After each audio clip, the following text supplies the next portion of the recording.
ہمیشہ یہ اظہار کریں کہ آپ بالکل ٹھیک ہیں، چاہے زندگی آپ کو کتنی ہی مشکلات میں کیوں نہ ڈالے، کیونکہ رازداری دوسروں کے رحم کرنے سے کہیں زیادہ خوبصورت ہے۔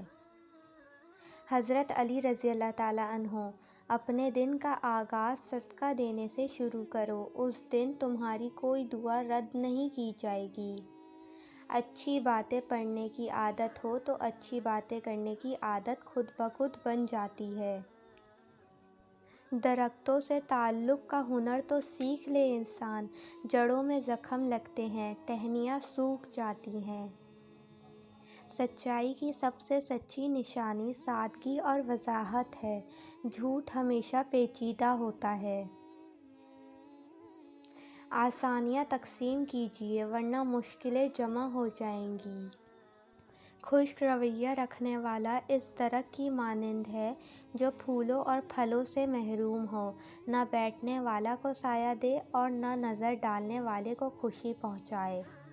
حضرت علی رضی اللہ تعالیٰ عنہ: خدا سے جب بھی دعا مانگو تو مقدر مانگو، عقل نہیں، کیونکہ میں نے بہت سے عقل والوں کو مقدر والوں کے در پر دیکھا ہے۔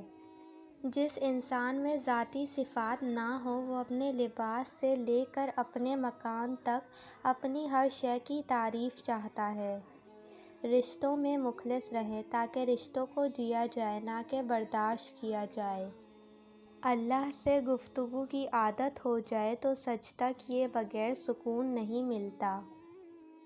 ہر خاندان میں ایک ایسا شخص ضرور ہوتا ہے جو سارے خاندان کو آپس میں لڑوا کر کہہ رہا ہوتا ہے کہ میری دلی خواہش ہے سب مل جل کر رہیں۔